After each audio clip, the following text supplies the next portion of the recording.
नमस्कार दोस्तों, आज के इस नए विश्लेषण में आपका बहुत-बहुत स्वागत है।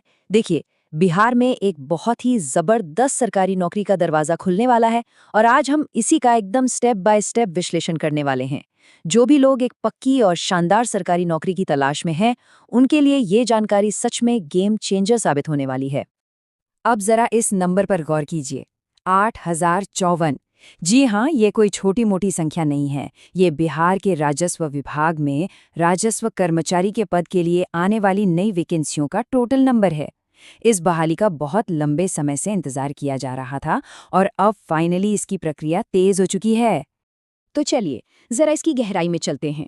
राजस्व एवं भूमि सुधार विभाग के मंत्री डॉक्टर दिलीप जायसवाल का यह बयान पूरी स्थिति को एकदम साफ कर देता है। उनका कहना है कि विभाग के पास अभी सिर्फ 4 से 4,500 कर्मचारी हैं, जबकि जरूरत कम से कम 12,000 की है। इसी भारी कमी को पूरा करने के लिए सरकार ने ये 8,054 पदों की बम्पर भर्ती निकालने का फैसला किया है, ताकि हर एक हलके में कम से कम एक कर्मचारी नियुक्त हो सके। तो आज के हमारे एजेंडे में हम क्या क्या कवर करने वाले हैं? बहुत सिंपल है। पहला, 8,054 नए पद।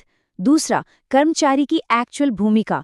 तीसरा, एलिजिबिलिटी और उम्र सीमा। चौथा, परीक्षा का पैटर्न। और आखिर में बात करेंगे आवेदन प्रक्रिया और सबसे जरूरी चीज, सैलरी की।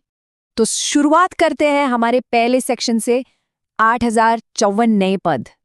तो भाई सवाल ये है कि सरकार को अचानक इतनी जल्दबाजी क्यों है? इसका सबसे बड़ा कारण है राजस्व विभाग में स्टाफ की भारी कमी। अभी जो कर्मचारी काम कर रहे हैं उन पर काम का इतना ज्यादा प्रेशर है कि फाइलों का सच में पहाड़ बन गया है।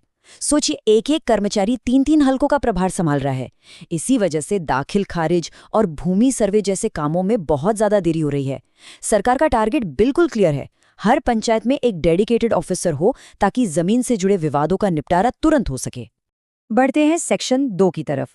आखिर एक राजस्व कर्मचारी की भूमिका क्या होती है? आसान भाषा में समझें तो पंचायत लेवल पर जमीन के रिकॉर्ड्स, सर्वे, दाखिल खारिज और राजस्व से जुड़े सारे काम एक राजस्व कर्मचारी ही मैनेज करता है। और हाँ, ये काम सिर्फ दफ्तर में बैठकर फाइलें खंगालने का नहीं है, बल्कि इसमें एक्टिव फील्ड वर्क भी शामिल होता है। असल में देखा जाए तो ये पद राज्य में भूमि प्रबंधन की बैकबोन यानी रीढ़ की हड्डी है। अब आते हैं सेक्शन 3 पर, एलिजिबिलिटी यानी पात्रता और आयु सीमा। अब यहाँ जो सबसे दिलचस्प बात निकल कर आ रही है वो जरा ध्यान से सुनिए। शैक्षिक योग्यता को लेकर अभी थोड़ी सी दुविधा बनी हुई है।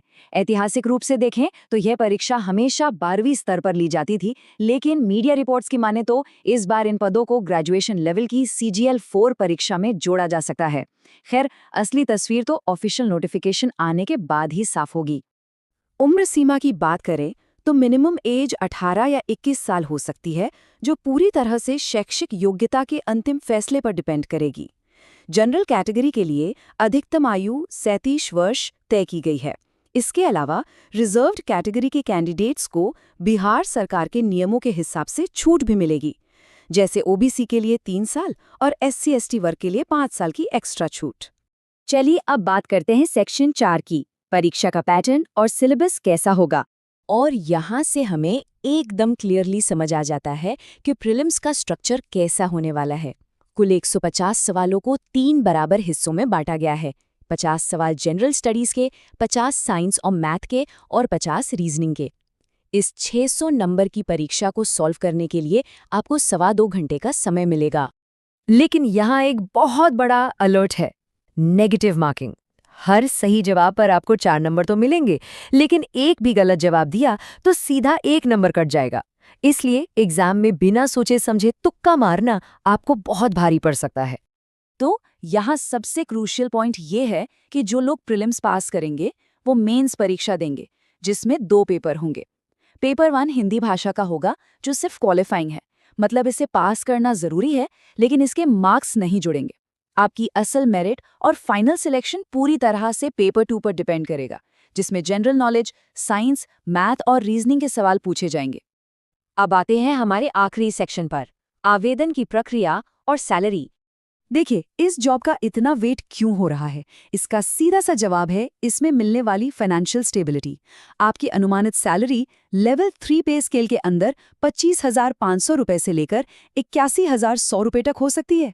और हाँ, इसके ऊपर से महंगाई भत्ता यानी डीए, हाउस रेंट अलाउंस और बाकी सरकारी भत्ते भी मिलेंगे, जो इसे एक बहुत ही सिक्योर और बेहतरीन करियर ऑप्शन बनाते हैं।